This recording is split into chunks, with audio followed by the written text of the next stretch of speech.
You want to see a disappointed basketball fan? Bring up the career of Ja Morant. I mean, damn. This guy was supposed to be the future of the NBA, and now he is a constant headline and, dare I say, headache for the league. And then when you really peel back the layers and realize that he was drafted number 2 overall in 2019, okay? Second to Zion Williamson. Now we're all disappointed. Now everybody's disappointed. We're looking around. This shit is disappointing, bro. They were supposed to be it.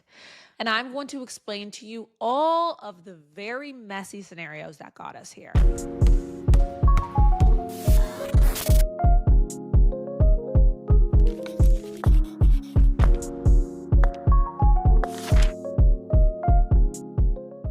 Hi, I'm Mariah Rose, and I've made it my mission to make sure the girlies are informed on all things sports.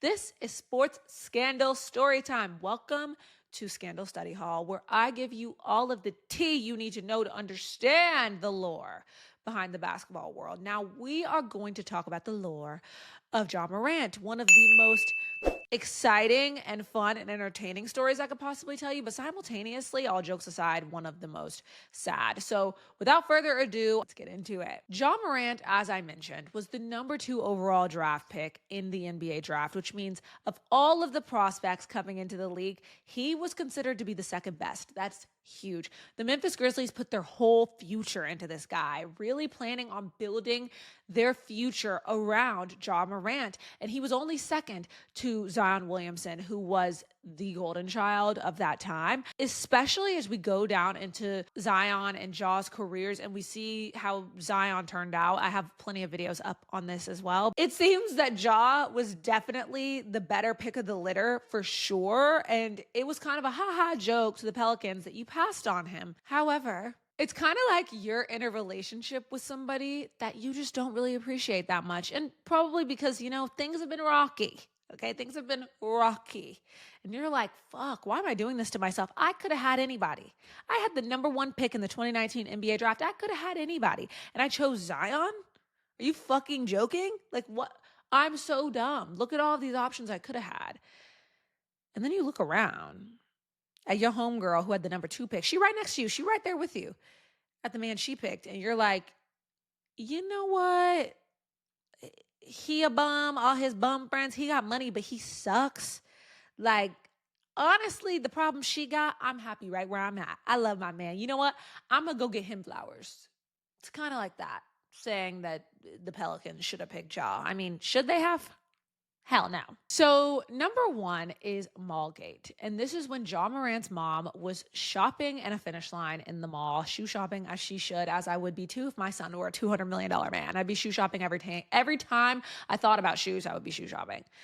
However, she got into a verbal altercation with a Finish Line employee, which is probably some high school kid in a referee striped shirt. And she was very upset. And so she called her son to come up there and handle it at a mall in Memphis. And Josh shows up at this mall with 8 or 9 friends, including his best friend, Devontae Pack.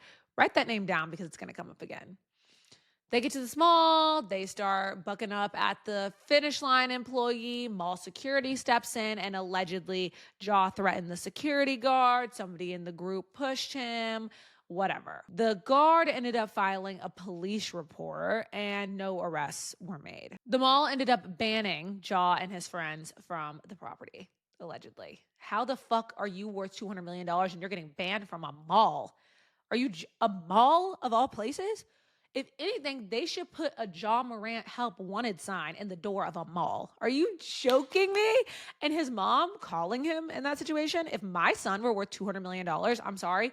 If somebody were bothering me, I'm not calling my son directly to piss him off so that he does something that could risk him losing his $200 million fortune and losing everything that he's worked so hard to build. That makes no sense to me. I'm not a mother though, so hey. Number 2 was the pickup game incident with the teenager. So Ja Morant was hosting a pickup basketball game at his house right outside of Memphis. And this 17-year-old local high school basketball player was participating in this game and allegedly threw a ball in Ja's face. He threw a pass and it hit Ja in the face. Some reports say that it was on accident. Some reports say that it was on purpose. That's not here for us to debate, but allegedly Ja Morant punched him in his face. There are conflicting reports as to whether Ja punched this kid in the jaw, hit him multiple times, was beating his ass, whatever. But the kid alleged that Ja went into his house, came back out, flashed a gun at him. And then the kid and his family ended up filing a lawsuit against Ja. Ja countersued them for defamation, and they went back and forth until the whole thing got dismissed. Next up is the high school volleyball game incident. Ja has a pattern here. Kids and his mama calling him to handle business. Okay, so Ja's younger sister was playing in a volleyball game at her high school, and allegedly a spectator said something disrespectful to Ja's sister. His mom, who was present at the game, called Ja to pull up to this game, and he again showed up with a crew of friends, including Guess who? Devontae Pack. And allegedly, according to witnesses, Ja and his friend group confronted this teenager. The confrontation spread to multiple students. One student claimed that Ja took their phone, threw it on the ground, and broke it. One of the students filed a police report claiming that they felt unsafe with Ja and his homeboys tearing up the fucking high school, the high school spirit section of a volleyball game. Next, the Indiana Pacers courtside incident.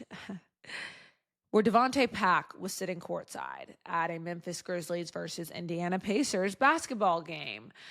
Pack started talking trash to the Pacers players, and it escalated to a point where he walked onto the floor area. NBA security ended up ejecting Devontae from the game, and the Pacers staff reported after the game that Ja, Pack, a few of his friends, I assume 8 or 9 of them, shit, that seems to be the consistent theme here, drove past the Pacers team bus, and someone allegedly pointed a red laser at members of the Pacers traveling party. The Pacers staff believed that this red laser was connected to a firearm. No gun was found by the NBA, and the NBA did not end up suspending Ja for this situation, but they did strongly urge him against pointing guns at your opponents. And they banned Devontae Pack from attending Ja's games for a year. Speaking of guns, let's talk about Ja Morant and Instagram Live. Now that Devontae Pack is no longer allowed at his games and him and his homeboys can't just show up and threaten people when his mama feels a little bit scared, they took to Instagram Live to start their shenanigans.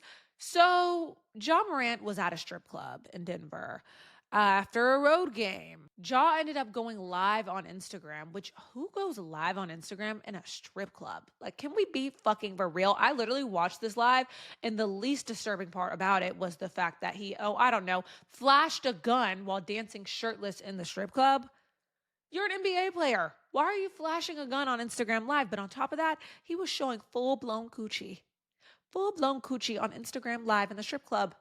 Have you no decorum? Alcohol, money, booties bouncing everywhere. Just The NBA took action. Ja was immediately suspended, and then he went and entered a counseling program in Florida that fixed his life, and he was healed. He returned with a sit-down interview, promising to do better. His suspension was a total of 8 games, and he lost eligibility for any NBA, all NBA honors, which meant he lost out on $40 million. Because he went live in a strip club with a gun, he lost out on $40 million. Imagine how many shoes his mama could have bought at Finish Line. I'm so shady. Why am I shading the mama?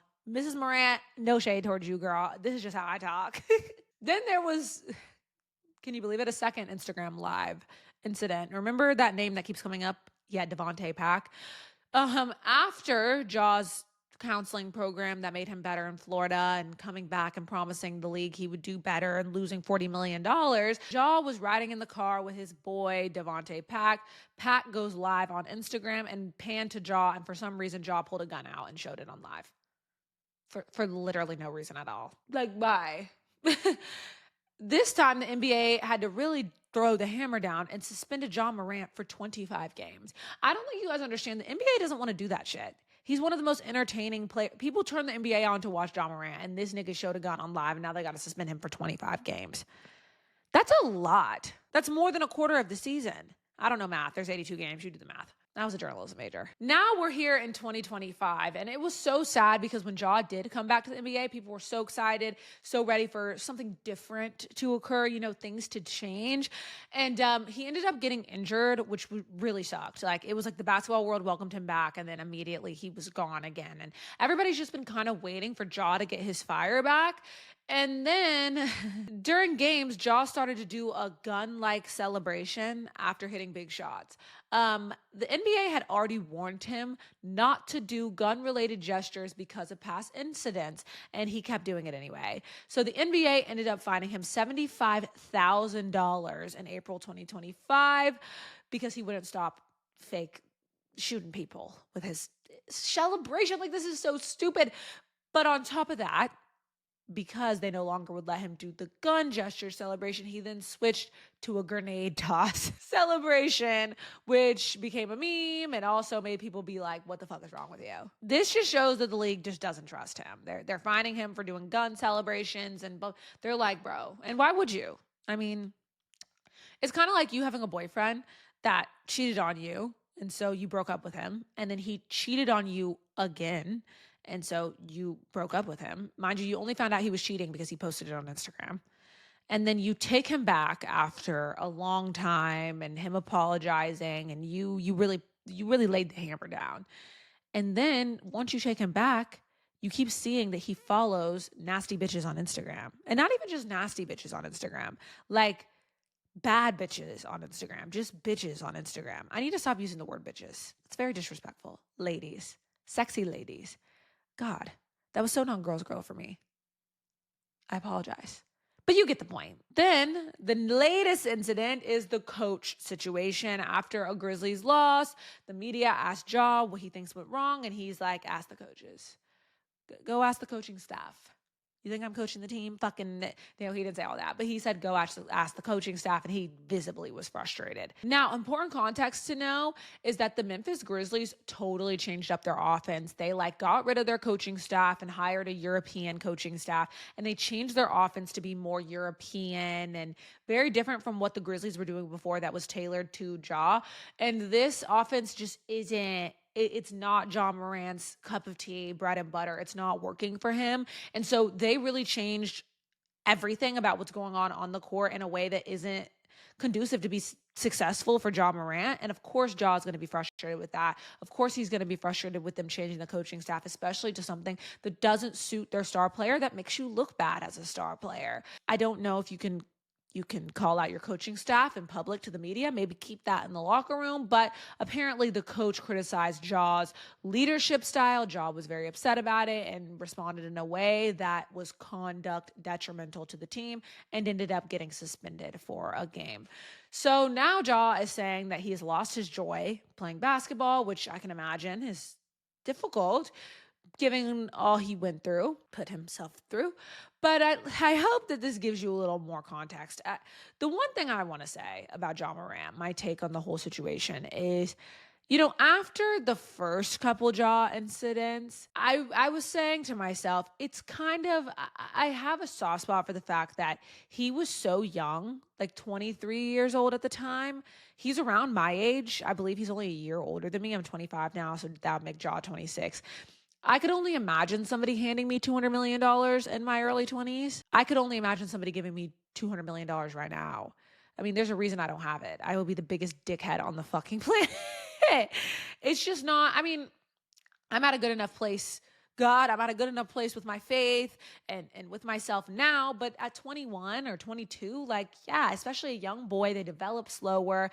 And basketball, being a talented athlete, it robs you of your childhood. It robs you of your childhood. You become an adult with a schedule and a routine very early. You miss out on all those things that make being a kid because you're grinding and you're at practice and you're training. And to be that good at something, it takes sacrifice. And I'm not saying that Ja is any sort of a victim at all, but I will say that I do have a little bit of empathy and a different lens at this and say, hey, at the same time, nothing is just as it seems. Nobody is simply good or simply bad. People call me a hypocrite all the time because they say that my opinion changes like the sun. And that's because I can acknowledge that there is nuance when we're talking about these athletes, because at the end of the day, athletes are people. Ja Morant is a person. Should he have showed up to a Foot Locker or Finish Line or whatever the fuck, a shoe store in the mall with 8 or 9 people to bully this guy in a striped shirt because his mama called him and told him to?